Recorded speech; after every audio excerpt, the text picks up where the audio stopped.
পরম প্রেমময় পরম দয়াল শ্রী ঠাকুরের চরণে কোটি কোটি প্রণাম। পরমাত্মা জগৎ জননী শ্রী পরম চরণে কোটি কোটি প্রণাম। পরমার্ধ পরম পূজ্যপাদ শ্রী বরদাসী চরণে কোটি কোটি প্রণাম। পরম পূজ্যপাদ আচার্য দেব শ্রী রাধাশ্রী চরণে কোটি কোটি প্রণাম। উপস্থিত সবাইকে আমার আন্তরিক শ্রদ্ধা জানাস্থানা প্রণাম ও সবাইকে জয়গুরু জানাই। আজকে এই অনলাইন সৎসঙ্গে থাকতে পেরে নিজেকে ধন্য মনে করছি।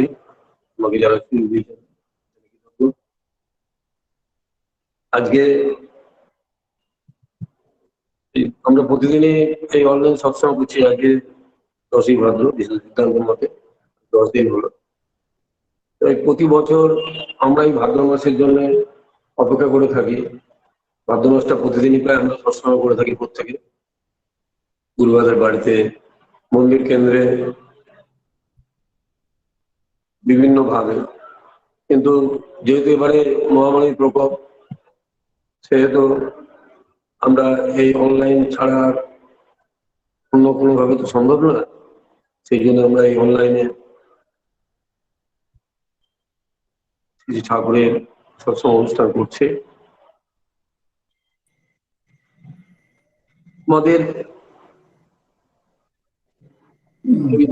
বিরুদ্ধ পরিস্থিতির মধ্যে এভাবে করা ছাড়া কোনো উপায় নেই।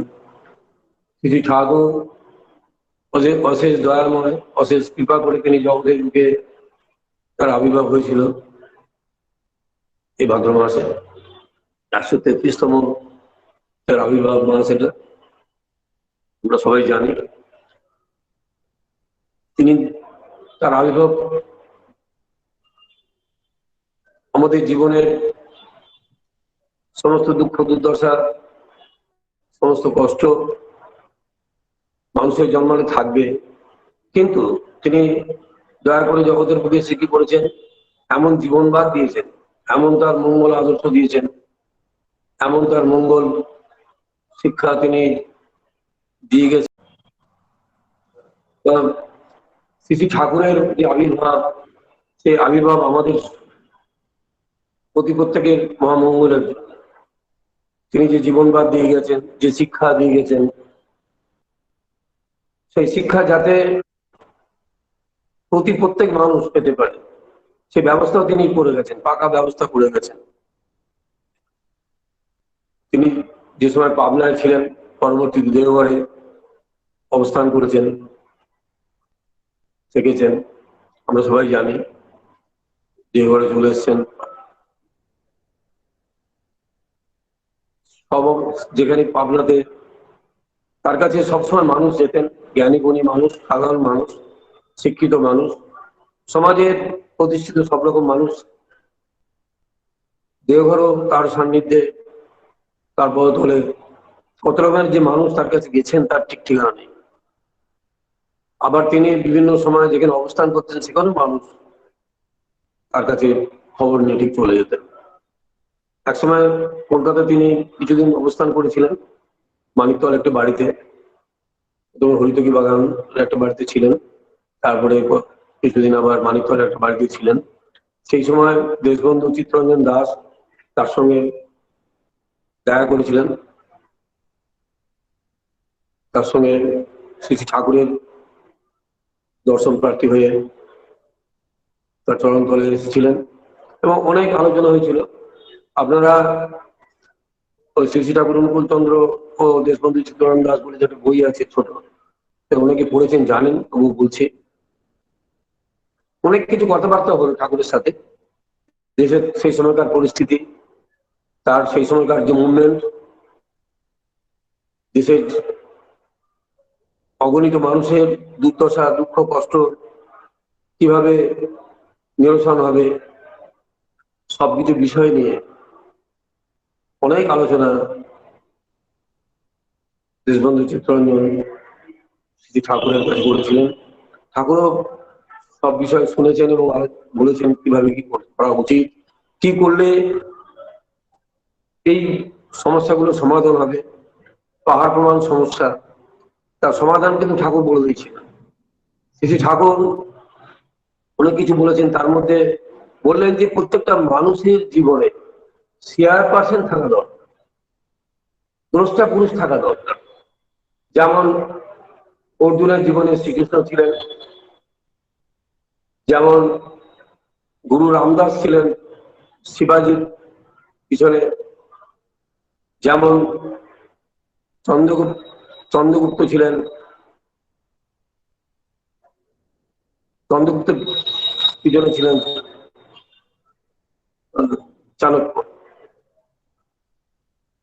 তাতে করে কি হয়েছে, অর্জুনের জীবনে, শিবাজির জীবনে, চন্দ্রগুপ্তের জীবনে কি হয়েছে, তাদের পক্ষে অনেক কিছু করা সম্ভব হয়েছে।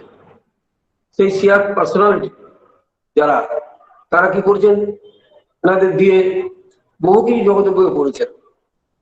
কিন্তু আবার বলছেন যে রানা প্রতাপ অনেক কিছু করেছে, অনেক কিছুই চেষ্টা করেছেন, অনেক কিছু করেছেন, কিন্তু দেখা গেল যে তেমন কিছু তিনি করতে পারেননি।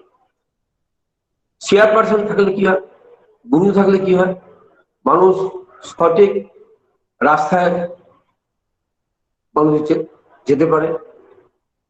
যে লক্ষ্য বা উদ্দেশ্য থাকে, সবারই একটা উদ্দেশ্য থাকে মানুষের ভালো করা, কিন্তু সেই ভালো করতে গেলে কিভাবে ভালো করা যায়, ভালো করতে গেলে কি করণীয় আছে, সেটা একমাত্র শেয়ার পার্সন যারা, যিনি পুরুষোত্তম, যিনি বর্তমান পুরুষোত্তম, যিনি সেই জীবন বাদ নিয়ে এসছেন জগতের বুকে, তাকে গ্রহণ করা ছাড়া উপায় থাকে না। দাসদা অর্থাৎ চিত্তরঞ্জন দাস যখন এইসব কথা শুনলেন, বহু আলোচনা হয়েছে, তখন তিনি শ্রী ঠাকুরের সঙ্গে নিবেদন করলেন যে আমি দীক্ষা নিতে চাই। ঠাকুর বললেন যে আপনি মার কাছে গিয়ে বলেন, মা দীক্ষা দেবেন। শ্রী ঠাকুরের মার কাছে তিনি নিবেদন করলেন। শ্রী ঠাকুরের মা কিন্তু দাসদাকে বললেন যে আপনারা তো বিশাল বড় মানুষ, আপনারা দেশের নেতা, আপনারা বিশাল মানুষ, আপনাদের কথা বহু মানুষ উঠে বসে, বহু মানুষের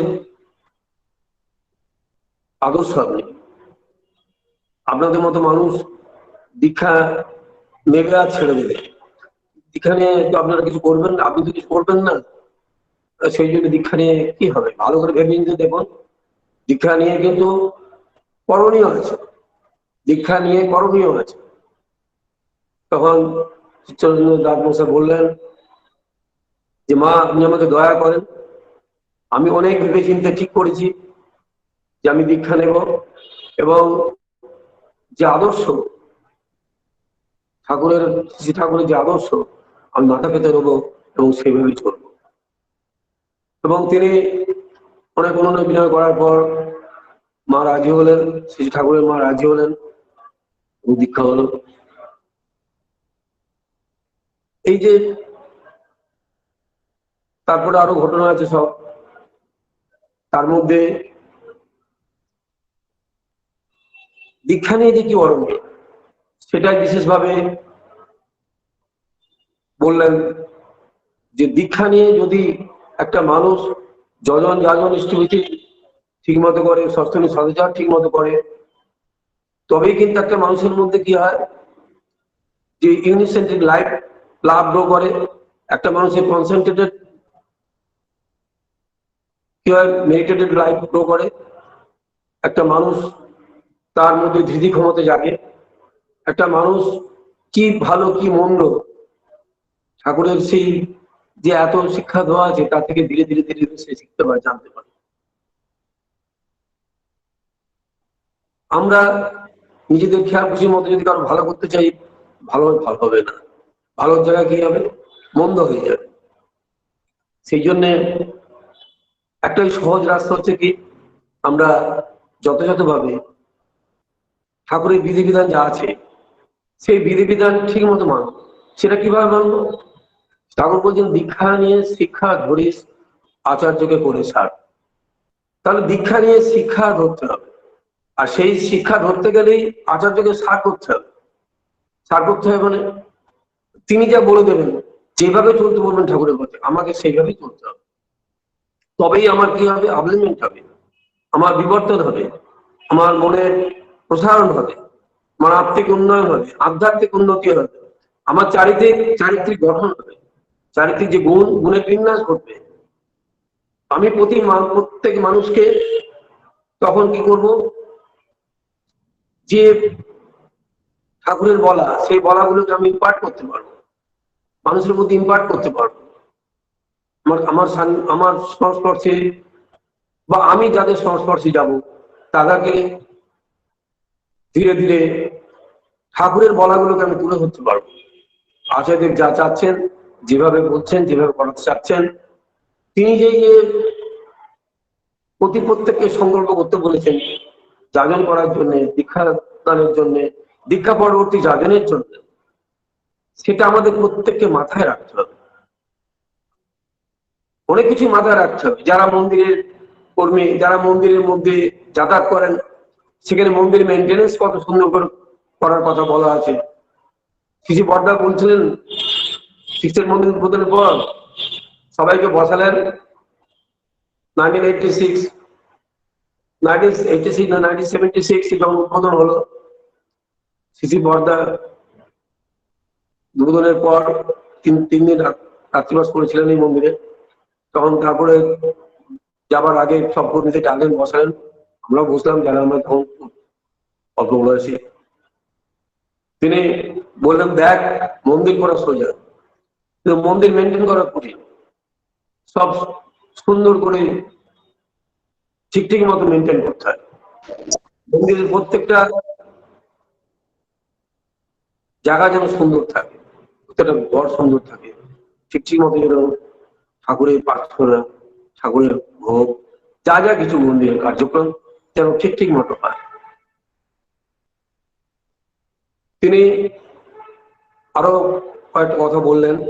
তার মধ্যে বললেন, দেখ, এই মন্দিরে যারা আসবে, যদি পাষাণী দেওয়া ঢুকে, তাদের পাষাণ বলে যাবে। তাহলে এই যে প্রত্যেকটা মন্দির, সেইভাবেই আমরা যারা মন্দিরে যাতায়াত করেন পারিপার্শ্বিক বা বিভিন্ন দূর থেকে, অনেক সময় দেখা যায় যে অনেক সময় অনেক কিছু জানেন না, অনেক আচার ব্যবহারের অনেক ত্রুটি করেন। আমরা যারা মন্দিরে থাকি বা মন্দিরে যাতায়াত করি, আমাদের প্রত্যেকের সেদিকে একটা সুন্দর দৃষ্টি থাকা দরকার, সতর্ক দৃষ্টি থাকা দরকার। জুতোটা কোথায় রাখা দরকার, হাতটা কোথায় ধোয়া দরকার, তারপরে ঠাকুর ঘরে কখন বসা যায়, ঠাকুর ঘরে গিয়ে প্রার্থনার আগে বসে কোনো কথা না বলা, এই যে টুকিটাকি বহু যে ছোট ছোট ঘটনা বা আরো অনেক কিছু আছে, আমি দেখেছি। এগুলো আচার ব্যবহার, আমাদের যে প্রত্যেকের আচার ব্যবহার। যে দেওঘরে গিয়ে আমরা যেতে পারছি না এখন, আমাদের প্রত্যেকেরই খুব কষ্ট। আমরা দেওঘরে গিয়ে আচরণ সান্নিধ্যে যখন বসি, বাবাদের সান্নিধ্যে যখন থাকি, তখন আমরা প্রত্যেকে কিন্তু কতটা ভক্তি চিত্রে, কতটা সুন্দর করে ডিসিপ্লিন করে বসে সেখানে থাকি, নিবেদন করি সবকিছু। সেইটা আমাদের এই যে শিক্ষাটা প্রত্যেকের মধ্যে ইম্পার্ট করা দরকার। অনেক সময় আমি দেখেছি কলকাতায় বাবাদের প্রোগ্রাম হচ্ছে, বিল্ডিং এর মধ্যে ওপেন জায়গা না, সেখানে মানুষ এত হুটোপাটি করে, এত ধাক্কাধাক্কি করে, খুব অসুবিধে। এগুলো আমরা যদি যাজন স্থিতি সপ্তাহে ঠিক মতো করি, তাহলে তো আমাদের এরকম করার কথা না। আমরা তো ওয়েল ডিসিপ্লিন নেবো, আমরা ওয়েল পাঞ্চুয়ালিটি মেনটেন করবো, আমরা পাঞ্চুয়ালিটি মেনটেন করবো। তিনি যেভাবে বলছেন হুটোপাটি করার দরকার নেই, ধীরে ধীরে বলছেন, নিবেদন করতে বারণ করা হচ্ছে, বলছেন শুধু প্রণাম দর্শন হবে, তবু সে নিবেদন করছে। এই যে তার ইচ্ছার বিরুদ্ধে চলা, তার ইচ্ছানুযায়ী চলার কথা। আমাদের প্রভুভক্ত কুকুর যেমন প্রভুর দিকে তাকিয়ে থাকে, প্রভুভক্ত কুকুর কি করে, প্রভুর ইশারা বোঝে, সে প্রভুর ভালো মন্দ বা প্রভুর ইচ্ছা অনুযায়ী সবকিছু করে। সেরকম আমরা প্রভুভক্ত কুকুরের মতো যদি হতে পারি, তবেই তারা আমরা কি হবে না, তার ইচ্ছা অনুধাবন করতে পারবো।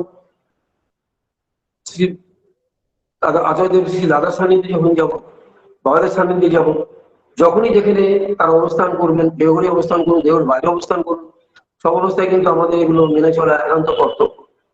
এগুলো তো গেল আমাদের যারা দীক্ষা নিয়েছি, যারা কর্মী, আমাদের প্রত্যেকেরই এটা অত্যন্ত অবশ্য পালনীয়। আমি এটা বলতে বাধ্য হচ্ছে এগুলো যে দেখেছি এত মানে গুরু ভাইরা তারা যজন যাজন ইষ্টবিধি সপ্তনিষ্ঠা সবই করে, কিন্তু এটা সদাচার বিঘ্নিত হচ্ছে, এটা ডিসিপ্লিন বিঘ্নিত হচ্ছে। এটা কি হচ্ছে না ভাবের কি হচ্ছে বিঘ্ন ঘটানো হচ্ছে এবং কষ্ট দেওয়া। অ্যাকচুয়ালি তো আমরা কষ্ট দিতে পারি না কাউকে, গুরু ভাইকে কষ্ট দেওয়া হয়। আমাদের আমাদের কাছ থেকে আমরা শুধু মানুষকে যা কিছু কি দেওয়ার কথা, বাঁচা বাড়ার জন্য যা যা আমাদের তাই দেওয়ার কথা।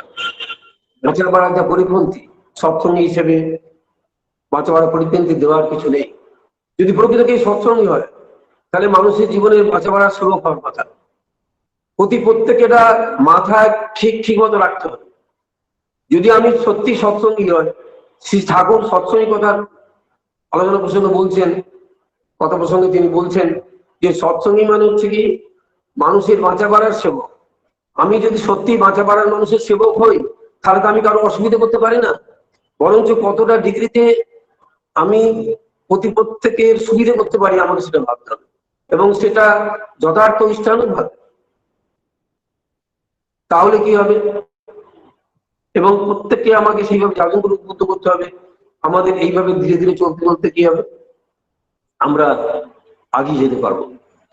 যে বাবাইদা বুঝলো, বাবাইদা এই যে 2016 সালে যে দীক্ষা পরিক্রমা হয়েছিল, প্রত্যেকটা জায়গায় তিনি কত টাইম দিয়েছেন, কত কথাই না বলেছেন। আমরা যদি একটু একটু করে সেগুলো পরিপালন করি তাহলে ঠাকুরের বহু কাজ হবে।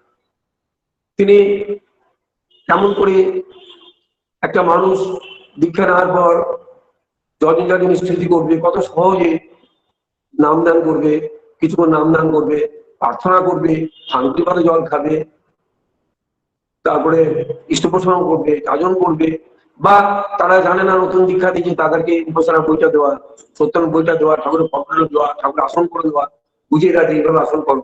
বাবা এটা বহু রকম ভাবে বলেছে। কিছু যদি নাও থাকে, পিঠবোর্ডে যে কার্টুন বক্স তার মধ্যেও সুন্দর করে সাদা কাগজ লাগিয়ে কিভাবে ঠাকুরের আসন তৈরি করা যায় সে কথা বলেছেন। তাহলে আমাদের প্রত্যেকে সেইভাবে দীক্ষা, এই যে দীক্ষা কাজ, এই যে যাজন করে দীক্ষা দেওয়ার ব্যাপার অনেকে খুব পারদর্শী। অনেক বহু আমি মানুষ দেখেছি, এই 60 আমি দেখেছি যে মাঝে মাঝে এখানে যখন স্বাভাবিক পরিস্থিতি ছিল সবসময় দীক্ষা হয়, একটা সময় এমন দীক্ষা হয় অবাক লাগে। মাঝে মাঝে দেখতাম, একজনের কথা বলি, সে ডক্টর তপন সাহু বলে কলেজে পড়াতো, সে মাঝে মাঝে 10টা 15টা 20টা করে স্টুডেন্ট নিয়ে তার চলে আসে, এসে বলতো যে বসো তোমরা, আমার সাথে একটু পরিচয় করে দিত, আমি একটু কথা বলতাম, 5 মিনিট কথা বলতাম, ব্যাস বললো দীক্ষা। এই যে তখন হয়তো কথা বলার কিছু এমন টেকনিক আছে বা ভেতর থেকে এমন কিছু কথা আসছে যে 5 মিনিটই ছাপিয়েছে, তা সে দলে দলে এইভাবে দীক্ষা দেওয়া। তাকে আমি বলতাম যে দেখো এই যে দীক্ষা নিচ্ছে, এই যে দীক্ষার পরবর্তী যে যাজন সেটা কিন্তু খুব ভালো হবে না।